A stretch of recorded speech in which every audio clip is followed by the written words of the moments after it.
And Ben, that issue segues pretty well into this one, because from tinned tomatoes to peanut butter, salt is hidden in countless everyday foods. And according to experts, it's posing a real threat to our health. To tell us more, we're joined by Julianne Mitchell from the Heart Foundation. Morning to you, Julianne. Hi, Georgie. You've got a very, I think, graphic example here to just show us how much salt the average person, the average adult, is consuming. Absolutely. Each year, an adult is consuming 3.2 kilos of salt in their diet. This is 3 times the amount that's recommended. This is an indication of how much salt we should be eating in our diet, which is about 1.5 kilograms. What's this doing to us?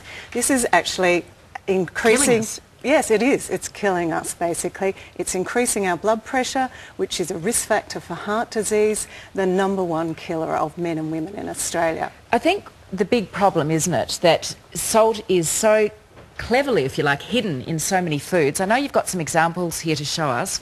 The basic peanut butter sandwich. Absolutely. Just explain these examples here for us. So here we have 2 sandwiches, brown bread, peanut butter sandwiches. They look the same. You would assume the salt content would be the same. In fact, this one has 4 grams of salt. This one has a third less of that. It has less than 1% of salt. And so what it's indicating is that 75% of the salt that we eat is not in what we add to our food, but it's hidden in products like bread, cereals, peanut butter, and so we have to be very mindful of the products we're buying. So that's low salt bread and peanut butter, and then the tinned tomatoes, the humble tinned tomatoes, the difference is extraordinary. It is. You know, most of us use tomatoes in our cooking, and yet again, this has 3 times the amount of salt in it compared to this low salt version. So what we're saying is that, you know, consumers need help in how to choose food off the aisle. We do. You're in the supermarket, you're just absolutely inundated with labelling on foods. What should we be looking out for to lower our salt intake? Well, certainly we should be buying low salt versions. Everything?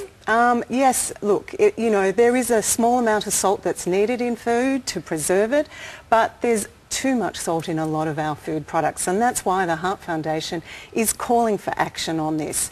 We want to take the guesswork out of looking at food by having simple labelling on the front of food products. We want money to increase awareness about salt. I think we're all aware of fat messages. But clearer labelling would be very helpful. Absolutely. Right. So the Heart Foundation is calling for action on hidden salt. Visit our website if you want to help us in our campaign. Good for you. Thank you very much. Really helpful advice.